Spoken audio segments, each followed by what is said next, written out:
Good evening, distinguished guests, ladies and gentlemen, girls and boys. Welcome to the Australian War Memorial's Last Post ceremony, which today commemorates the 75th anniversary of the ongoing Kokoda and Beachhead battle campaigns. My name is Richard Cruz, and joining us today from the Australian Army is Warrant Officer Class 1 Brian Moore. We're honoured to welcome veterans of the Kokoda campaign and Beachhead battles who are joining us today, as well as those that are here to remember their family and friends who are also involved in this action. We're honoured to acknowledge Senator the Honourable Maurice Payne, Minister for Defence, Lieutenant General Angus Campbell, Chief of Army, representing Chief of the Defence Force, Vice Admiral Tim Barrett, Chief of Navy, Air Marshal Leo Davies, Chief of Air Force, Vice Admiral David Lance Johnston, Chief of Joint Operations of the Defence Force, Lieutenant General Rick Burr, Deputy Chief of Army, Warrant Officer Class 1 Don Spinks, Regimental Sergeant Major, Australian Army, Commander Terry Makings, Royal Australian Navy, National President, Naval Association, Wing Commander Lance Holverson, National Vice President, Royal Australian Air Force Association, Mr John King, President, ACT State Branch of the Returned and Services League of Australia, Mr Tony Ralph, National Chair, Legacy, Ms Diane Chalmers, representing the National President of the Totally and Permanently Incapacitated Veterans Association of Australia, Mrs Shirley Percival, ACT President of the War Widows Guild of Australia, and the Department of Veterans Affairs contingent. We welcome the veterans who have served, those that are still serving, and the families that support them. We acknowledge the members of RSL and Services Clubs Association, RSL Victoria and RSL Queensland, who are watching the broadcast of this ceremony across Australia. During this evening's ceremony, wreaths will be laid at the base of the Pool of Reflection by visitors and students on behalf of Grey Street Primary School, Traralgon, Victoria. Australia's Federation Guard is a tri-service ceremonial unit of the Australian Defence Force. They provide a ceremonial presence at civil and military events and during visits to Australia by foreign dignitaries. The Guard will now dismount the catapult party from the tomb of the unknown Australian soldier.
If you're able, I now invite you all to please stand and join in singing the national anthem.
Please be seated.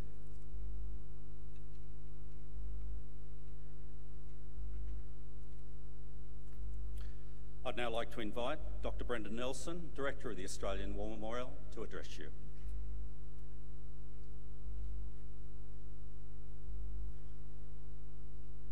Australians, all let us rejoice, for we are young and free.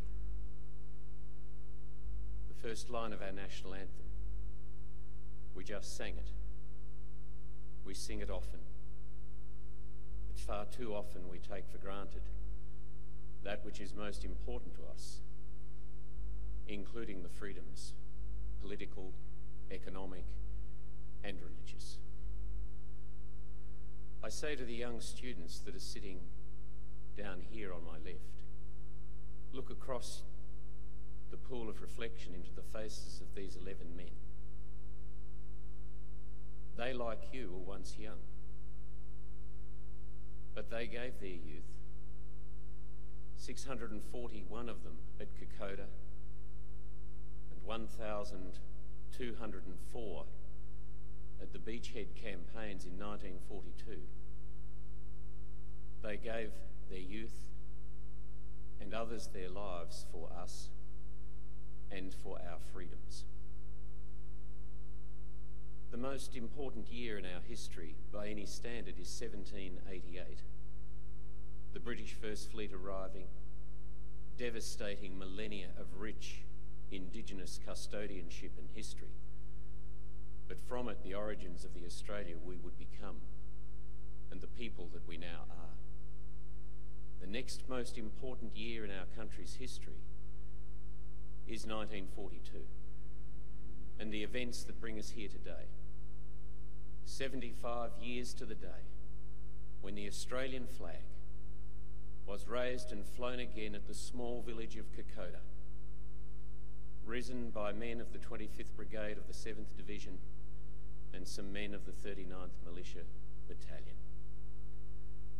After the fall of Singapore, 22,000 Australians went into captivity, and our wartime Prime Minister said to our nation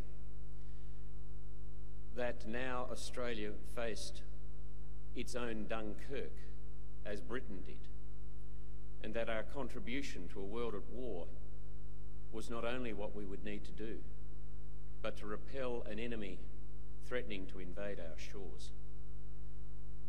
Thanks to the courage and professionalism of the Royal Australian Navy, the United States Navy, at the Battle of the Coral Sea in early May, and then the rout of the Japanese at Midway the following month, the imperialist, expansionist Japanese army, which had known nothing but success since landing on the Malay Peninsula in December 1941, would have no choice but to get to Port Moresby from the hinterland and the north. And the only thing that stood between them and victory were some of those men that are sitting across from you. Initially, young conscripts, young militiamen, described with derision as being chocos, chocolate soldiers, that they would melt in the sun.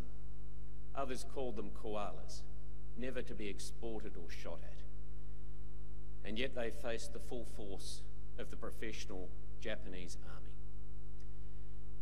And then, finally, the professional 2nd AIF of the 7th Division arrived in late July 1942, and the 39th Militia Battalion, fighting a withdrawal back to Isuava in late August, would finally have the 2nd 14th and the 2nd 16th arrive.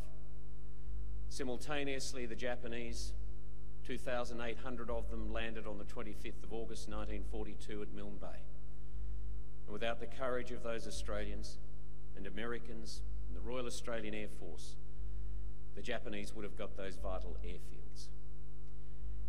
And when the professional Australians arrived back from the Middle East and Northern Africa to support these young militiamen and conscripts of the 39th Militia Battalion, the 53rd Battalion, one of those soldiers said of what he saw of these men, ragged, diseased, shaken and exhausted from fatigue, lack of food, under-equipped, undersupplied, outnumbered by the Japanese 5 to 1.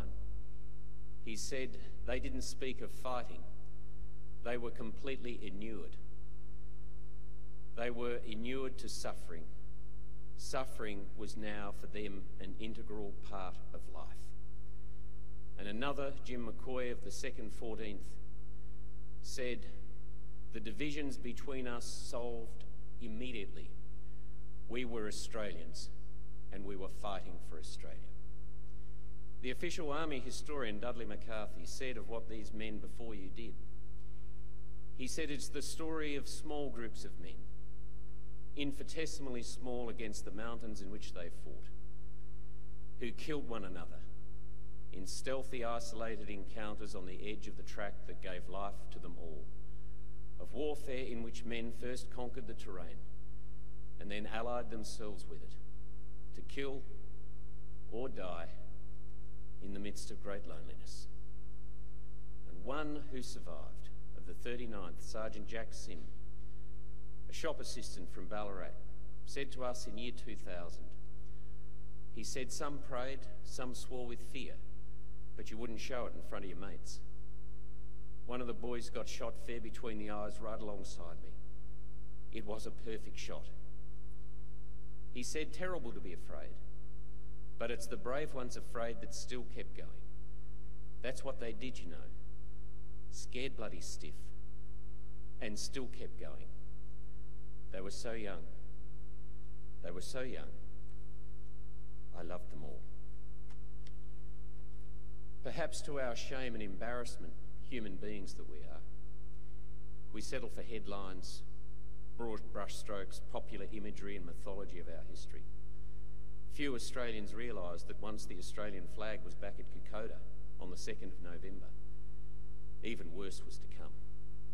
In the beachheads at Gona, Boona, Sanananda, over a 2-month period, 1,204 Australians dead, 66 wounded, another 66 missing and another 2,000 wounded. Lieutenant Doug McLean of the 39th Battalion said of the attack at Gona, I quote, "The Japs were deep in dugouts protected with thick logs at ground level, separated by other logs just to allow the weapons to protrude, providing a field of fire for the 180 degrees facing the scrub. As our troops attacked, they were hit in the lower legs and body. I later found some of my boys lying against enemy positions with unexploded grenades in their hands, riddled with wounds, but struggled as they died to get to the enemy. One lad was shot twice in the same action.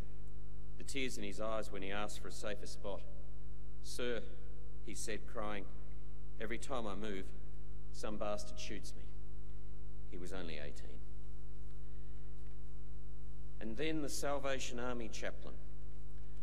After the Battle of Gona and then Boona, on the 10th of January 1943, from the 2nd 9th Australian General Hospital, having cared for these men, he wrote to his family and he said this: "Although I find this work a great strain, I am grateful for the opportunity of serving these men.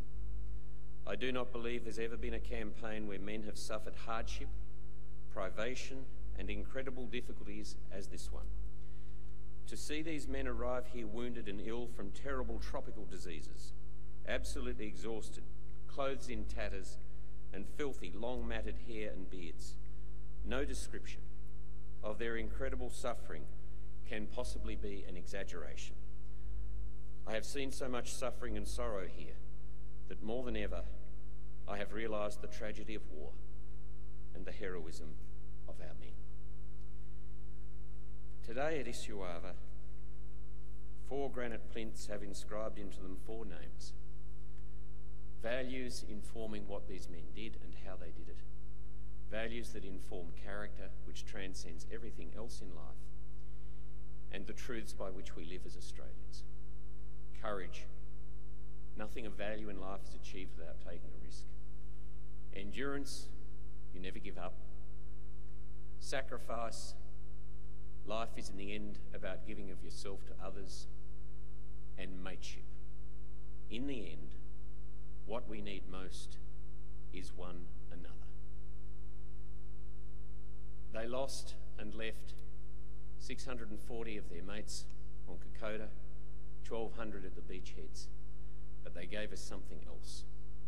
They gave us those 4 values by which we live, greater confidence in ourselves as Australians, and rising above all of that, the freedoms for which we are immensely and eternally grateful, and which we honour here today and every day.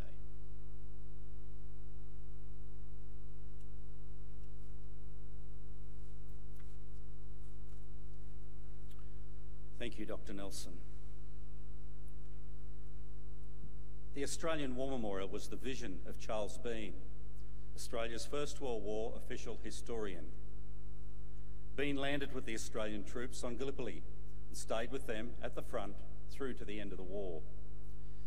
The idea of this national memorial and museum came to him at Pozières, France, in the depths of the bloody fighting of 1916. Bean's idea was that this would be a place where families and friends could mourn loved ones buried in faraway places. It would also be a place that could help all Australians understand what these men and women had endured and what they had done for us. Bean's vision, to which we remain true, is best expressed as inscribed in the entrance to the memorial's galleries. Here is their spirit, in the heart of the land they loved, and here we guard the record which they themselves made. Tonight we'll read the story behind just one of those on the Roll of Honour, which lists the names of more than 102,000 men and women who have given their lives for us in war and operations over more than a century. But first we present a lament, Flowers of the Forest. Wreaths and floral tributes will now be laid at the base of the pool of reflection.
Today we remember and pay tribute to Private Bruce Steele Kingsbury VC. Bruce Kingsbury was born on the 8th of January 1918 in North Melbourne to Philip and Florence Kingsbury. Growing up in Prahran, he met Ellen Avery and the two became lifelong friends. Kingsbury attended Windsor and West Preston State Schools and later won a scholarship to attend Melbourne Technical College before going on to work in his father's real estate business. Not cut out for office work, Kingsbury went to work on the land, obtaining a job as a caretaker on a property at Boundary Bend on the Murray River. Avery was working on a nearby property at the time. In 1936, Kingsbury and Avery gave up their jobs to roam Western Victoria and New South Wales, picking up work as they went. The pair eventually made their way back to Melbourne, where Kingsbury returned to his old real estate job and Avery found a job as a nurseryman. It was around this time that Kingsbury met Leila Bradbury and the pair began a relationship. Following the outbreak of the Second World War, Kingsbury enlisted in the 2nd Australian Imperial Force against his parents' wishes on the 16th of May 1940. He was initially posted to the 2nd Pioneer Battalion, but transferred to the 2nd 14th Battalion 2 weeks later to join Avery, who unbeknownst to Kingsbury had enlisted on the same day. Before embarking for service abroad, Kingsbury proposed to Lila, who accepted. As there was no time to organise a ring, he gave her a wristwatch as an engagement present. The 2nd 14th Battalion embarked for the Middle East in October 1940 and went on to train in Palestine before moving to Mersa Matruh in Egypt. In June 1941, the battalion took part in the Allied invasion of Lebanon and Syria. At Jazin on the 24th of June, Kingsbury's platoon attacked Vichy French troops who were holding a rocky outcrop known as Feature 1284. The attack was a costly failure, and the platoon suffered 1 man killed and another 11 wounded. Avery, who would be awarded the military medal for his actions at Jazin, was amongst the wounded. In January 1942, the battalion embarked for Australia for some home leave before training in Queensland in preparation for joining the fighting in the Pacific. Arriving in Port Moresby in August, the battalion was sent up the Kokoda Trail to halt the Japanese invasion force that was advancing over the Owen Stanley Ranges. Arriving in Esravia on the 26th of August, the 2nd 14th Battalion joined the exhausted 39th Battalion, which had borne the brunt of the initial Japanese attacks. 2 days later, the Japanese began attacking the Australian positions at Esravia, and the following day, the Japanese broke through the Australians' flank. Kingsbury volunteered to join the counterattack. His citation for the Victoria Cross paints a vivid picture of his final moments. Private Kingsbury, who was one of the few survivors of the platoon which had been overrun and severely cut about by the enemy, immediately volunteered to join a different platoon which had been ordered to counterattack. He rushed forward, firing the Brigham gun from his hip through terrific machine gun fire and succeeded in clearing a path through the enemy.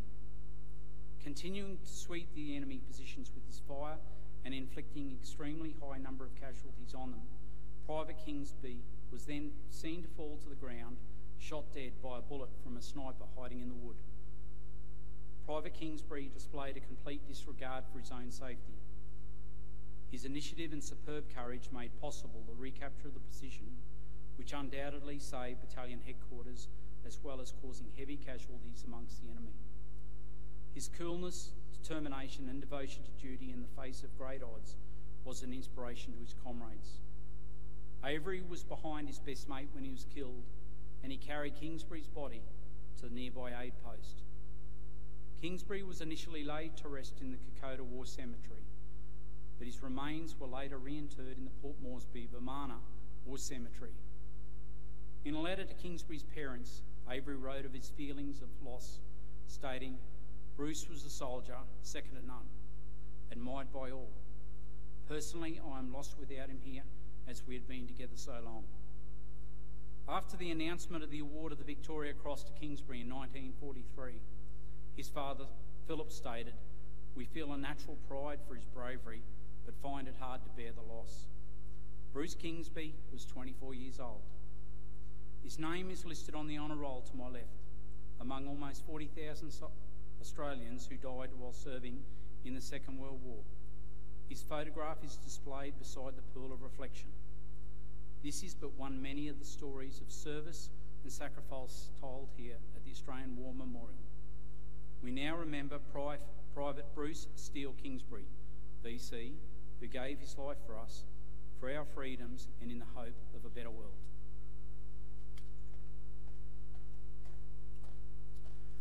If you're able, please stand for the reading of the ode and the sounding of the last post.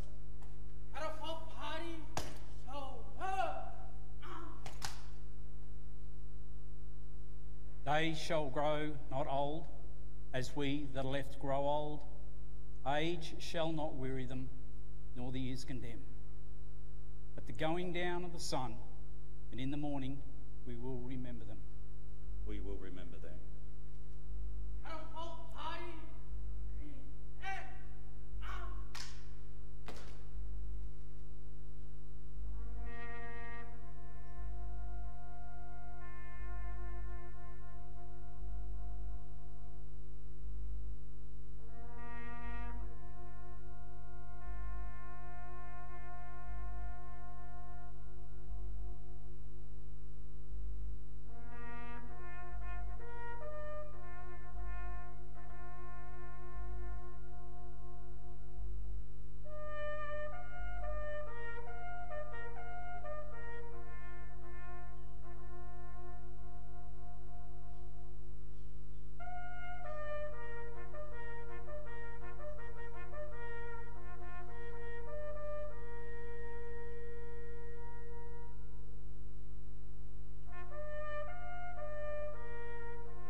Lest we forget. Lest we forget.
We leave you this evening with the words of the memorial's founder, Charles Bean.